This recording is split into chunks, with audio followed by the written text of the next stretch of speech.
السلام عليكم ورحمة الله وبركاته. أخواتي وحبايبي عاملين إيه؟ يا رب تكونوا كلكم بخير وفي أحسن حال يا رب بإذن الله، وكل قرايبكم وحبايبكم وأولادكم وأخواتكم وأصدقائكم وكل اللي تعرفوهم يا رب يكونوا في أحسن حال بإذن الله إن شاء الله. فيديو النهارده إن شاء الله هقول لك إزاي تبدأي تحوشي وتوفري بثلاث أفكار سهلين جدا جدا. لو نفذتيهم هتعرفي تكسري قرش كويس معاكي، هتعرفي توفري، على الأقل هتعرفي تمشي ميزانية بيتك لآخر الشهر. مش هتيجي على قبل آخر الشهر كده وتقولي لجوزك إيه، أنا خلصت المصروف، أنا عايزة زيادة، أنا عايزة مثلا 100 جنيه أمشي بيها نفسي. لا، إن شاء الله بإذن الله لو مشيتي على الخطوات ديت وعملت الثلاث نقط اللي هقول لك عليهم في الفيديو إن شاء الله هتعرفي تحوشي بجد. ولو مش هتعرفي تحوشي هتعرفي تمشي اليشار بتاعك يعني ايه بصوا على الاتمم وجه زي ما بيقولوا كده، على احسن حال. فاتبعي الخطوات الثلاث خطوات اللي هقولهم وهتلاقي الموضوع بقى سهل معاكي وتقدري ان شاء الله تمشي امورك. يلا بينا بقى نشوف ايه الخطوات ديت. بس قبل ما نبدا في الخطوات او الثلاث افكار او الثلاث نقط اللي هقول لك عليهم عشان تعرفي تحوشي، لو انت لسه مشتركه جديده عندي في القناه ولسه بتشوفي الفيديو لاول مره، اشتركي بقى في القناه لو عجبتك وفعلي رمز الجرس على كلمه الكل علشان اي فيديو ينزل تلاقيه على طول عندك وبتشوفيني ان شاء الله باذن الله وتنوريني. تاني حاجه، لو انتوا عجبكم الفيديو بجد اكتبوا كومنت كده حلو قمر كده زيكم، اعرف ان انتوا متفاعلين معايا، ان انتوا فعلا الافكار بتعجبكم، ان انتوا فعلا بتستفيدوا بالافكار. ولو حابه تعملي لايك بايديك الجميله ديت ابداي اعملي اللايك. لو انت خايفه تنسي بقى لاخر الفيديو ابداي اعملي لايك دلوقتي بحيث ان ايه ما تنسيش، عشان ايه اخر الفيديو ممكن ايه الكلام ياخدك معايا فتنسي. يلا بينا بقى نشوف ايه الثلاث افكار او ايه الثلاث طرق اللي احنا ممكن نمشي عليهم علشان نعرف نمشي ميزانيه كويسه ونعرف نحوش ونعرف نكسب قرش. يلا بينا نشوف ايه الافكار ونسمي الله. يلا بينا، اول حاجه بقى تبقى معانا ايه في الافكار اللي هنقولها عشان نعرف نحوش. اول حاجه يا ست الكل، ان احنا كلنا بيبقى عندنا عيش. بصي حتى لو مش هتبقى عيش صحيح كده هيتبقى عندك لقم، ساعات كده بيبقى عندنا لقم كده، هو تبص تلاقي الولاد ايه، في مثلا عندك حد مثلا من الاولاد بياكل وش الرغيف وحد بياكل القاع بتاعه، يعني كل واحد بياكل حته مثلا من الرغيف، محدش بياكل الرغيف كله. تلاقي مثلا كل وساب مثلا لقمه قد كده، او انت مثلا اكلتي شبعتي خلاص واتبقى منك لقمه قد كده. بصي الحاجات دي يعتبر كنز في البيت ما ترميهاش. اللقم اللي انت بتستقلي بيها دي، او مش انت او الولاد مثلا بيستقلوا بيها، دي تعتبر كنز عندك، دي نعمه ربنا ما ترميهاش. امال اعمل بيها ايه يا رباب؟ اللقم دي اعمل بيها ايه؟ بص يا ست الكل، في ناس بتحب تحوش العيش وتبيعه. انا بصراحه ما بعملش كده، بس دي فكره حلوه للي عايز يعمل كده، ان هو يحوش العيش ويبيعه تمام. بس انا بصراحه ما بحبهوش يعني ايه، ما بحبش ادخل نفسي ان هو يعمل ريحه او كده او الكلام ده. فانت لو حابه تعملي الفكره دي تمام، بس انا برجح لك فكره حلوه قوي، فكره هتخليكي تحافظي على اللقم اللي بتقطع عندك ديت وايه وتستفيدي منها، وفي نفس الوقت تبقى حاجه شيك، حاجه كويسه، ما تبهدلكش الدنيا وتحافظك على نظافه البيت، وايه وتبقي استفدتي منها برضو وحوشتي منها. طب ايه ربنا هنعمل ايه باللقم دي؟ بصي يا حبيبتي، بصي يا ست الكل، اللقم دي اللي بتبقى عندنا هاتيها، اللي بتبقى من الولاد لقمه صغنونه كده، لقمتين مش عارفه ايه، هاتي كيس نضيف كده بتاع تلاجة وابدأي اللقم دي، ابدأي ان انت حطيها في الكيس. كل ما يتبقى عندك لقمه حطيها في كيس، كل ما يتبقى عندك لقمه حطيها في نفس الكيس، ما تغيريش الكيس، هو نفس الكيس عشان بحيث تبقي مجمعاهم كلهم في مكان واحد. طب واحطهم فين يا رب؟ احطهم في الفريزر.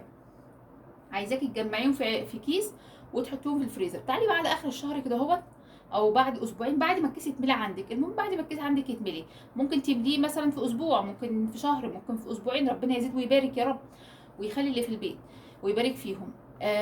فانت حسب ما الكيس يتملي بقى عندك، الكيس اتملى عندك، طب يا رب هعمل بيه ايه؟ انت يا ست كل النهارده عايزه تعملي فته، فته بقى رز وصلصه وايه، وهتعملي بقى شويه حركات كده، هو هتعملي بقى مثلا فته سوري، هتعملي مثلا فته مصري. بتعملي ايه؟ مش انت بتبقي محتاجه عيش؟ بتبقي محتاجه عيش تحمصيه. طب اللقم دي هتحمص ازاي؟ اللقم دي هطلعها تهدى شويه، مجرد ان هي تفك كده معايا واعرف اتعامل معاها، ابدا بقى ان انا اتعامل معاها. طب هعمل ايه يا ربو؟ هبدا اجيب المقص وابدا ان انا اقصقص اللقم دي بشكل كويس كده مهندم، بحيث لما يعني تقع في ايد حد يشوف شكلها كويس. لو حد دخل المطبخ عليكي كده من اولادك، او لو انت عازمه حد او اي حاجه ودخل عليكي يلاقي اللقم متهندمه بشكل كويس، ما يفتكروش خالص ان دي اللقم اللي انت كنت مجمعاها من وراهم، مش هيجي في دماغهم خالص، لان انت بقى ايه مظبطاها كده بالمقص ومهندماها ومروقه عليها وكده. فاهمه انت القصه دي؟ فتحاولي تقصيها كده بشكل كويس مهندم وتبداي ان انت تحمصيها. تحمصيها بالطريقه اللي انت بتحبيها. لو انت هتعمليها بالفته للفته يعني هتشوحيها بمعلقه زبده بلدي او زيت زي ما انت بتحبي بقى، زي ما انت بتعملي، هتشوحيها كويس وتبداي بقى تحطي عليها التوم والصلصه والكلام اللي انتوا عارفينه ده كله. وعملت الفته معاكم قبل كده على القناه بطريقه جديده قوي، بطريقه حلوه قوي، اللي حابب يرجع لها على القناه.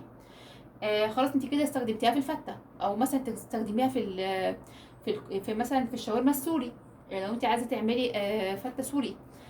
طب هنعمل فيها ايه؟ هنشوحها برده كده؟ لا، هتقطعي اللقم برده دي وتهندميها كده اهوت وتظبطيها، وتبداي في كميه زيت كده تروحي محمصاها فيها.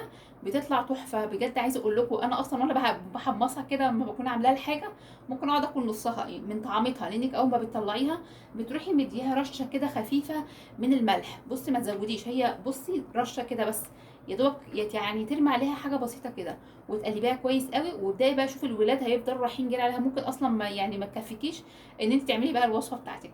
فبجد بتبقى طعمها حلو قوي، حتى لو انت هتحمصها لهم كده يتسلوا بيها زي الشيبسي. على الاقل دي حاجه من البيت وما فيهاش زيوت مهدرجه ولا الكلام ده كله. فلو اتعاملوا معاها اكنها شيبسي وتسلوا عليها كده اهوت وهم قاعدين كده في وقت اللي بيكونوا فاضيين فيه، صدقني هتبقى حلوه قوي. يعني حابه تدخليها في الوصفات تمام، حابه ان انت تعملي ايه، حابه ان انت تديها الولاد يتسلوا فيها يعني وبيها وكده، خلاص تمام زي الفل. طب دي رب وفرت لي ايه البند اللي انا وفرت طبعا يا حبيبه قلبي بند العيش اللي انت كنت هتشتريه. انت كنت هتجيبي عيش عشان تعملي بيه الفته ديت، فيعتبر انت وفرتيه، وفي نفس الوقت انت حافظتي على النعمه اللي عندك في البيت. النعمه لما تحافظي عليها بتزيد. لما يعني بصي لما تهدري في النعمه بتقل من ايدك وما بقاش فيها بركه. لكن لما بتحافظي عليها وبتلميها والله ربنا بيزودها لك، وتحسي ان الحاجه فيها بركه، وبيتك كده بيبقى عمران دايما. يا رب يبقى بيتكم كلها عمرانه بالخير والبركه يا رب، اللهم امين. فيعتبر انت بقى وفرتي بند العيش. بند العيش ده ممكن تيجي على اخر الشهر يعمل معاكي فرق، تبداي ان انت تجيبي حاجات تموين. فهي هتيجي كده هوت ان انت يعني بتشغلي دماغك. هي عايزه بس بص التوفير عايز تشغيل دماغ، وعايز ايه واحده كده ناصحه تستغل كل نقطه في البيت وكل ركن كده في البيت وكل حاجه في البيت تحاول توفر منها. فهو التوفير هيجي كده والتحويش هيجي كده. طبعا كلكم بتقولوا احنا نحوش ازاي في الغلاء دوت، ونحوش ازاي في الحاجه الزحمه دي والحاجه الغاليه. ما هو انت هتحوشي بالطريقه دي، هتقتصدي من بنوك معينه. يعني بدل ما اشتري بند العيش ده لا هشيله، ان انا مثلا او هقلل في بند العيش. بدل ما الشهر ده مثلا هجيب ب5 جنيه عيش او هجيب ب30 جنيه عيش، لا هجيب ب25 جنيه عيش. يبقى انا اصبحت وفرت 5 جنيه من بند العيش. تمام كده يا جماعه. دي اول ايه، دي اول نقطه. نيجي عند تاني نقطه اللي هي اللي يبقى عندك دقيق. اهم حاجه يبقى عندك دقيق في البيت. بصي بقى يعني بصي يبقى عندك كيلو، يبقى عندك 2، يبقى عندك 10، عندك الخير كله. يا رب بس يبقى اي عندك في البيت كده 2 كيلو دقيق في البيت. لازم يبقى بيتك فيه دقيق. ما ينفعش الشهر يجي ويخلص ما عندكيش دقيق في البيت.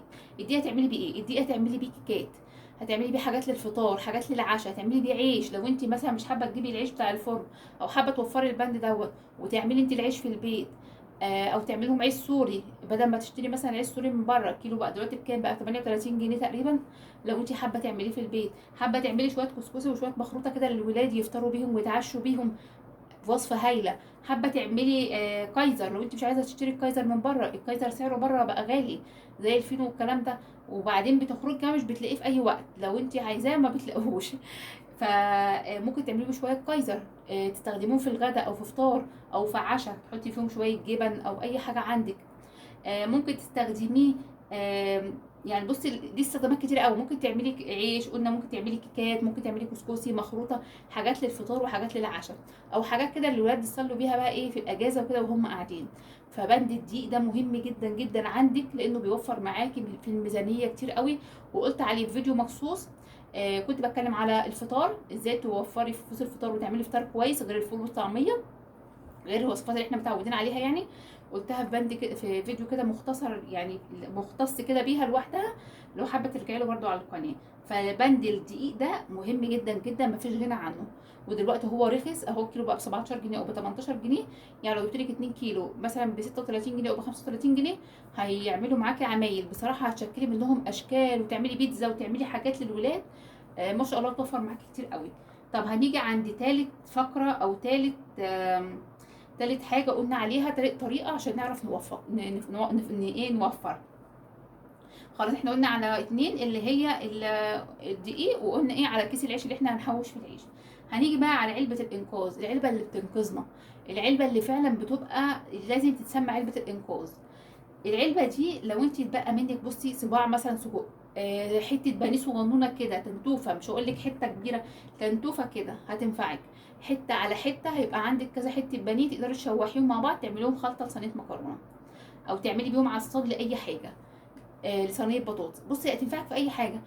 صابع سجق على صابع سجق هتلاقي نفسك حوشتي يعني حتى نص كيلو سجق او ربع كيلو سجق، تقدري ان انت تشوحيه وتعملي بيه اي وصفه.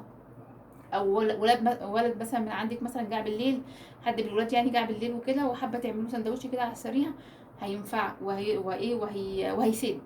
مفيش حاجه ما بتسدش. بصوا الولاد، لو عندك ولاد صغيرين ما شاء الله اي حاجه بتنفع معاهم. اتبقت عندك حته لحمه، انت مثلا كنت بتاكلي وخدتي منابك ومنابك مش عايزاه، خلاص انت شبعانه مش عايزه منابك، ممكن تحطيه في علبه وتشيليها في التلاجة في الفريزر، وقت ما تتزنقي هتحتاجيه وتطلعيه، وتلاقي نفسك بتتعاملي معاه وبتقطعيه كده اهوت وبتعملي بيه وصفه. يعني مناب كده ورك كده هو مثلا، ولا صدر فرخه ولا ورك فرخه، ممكن تعملي بيه وصفه. تعملي بيه اي صينيه، اي صينيه اختراع بقى، بصوا اي حاجه تعمليها. فبصوا يعني كده قلنا 3 حاجات، 3 افكار اللي هي قلناهم دلوقتي في الفيديو. دول بجد لو مشيتي عليهم هتلاقي نفسك ان انت ما شاء الله الخير بقى عندك في البيت، بقيتي تعرفي توفري.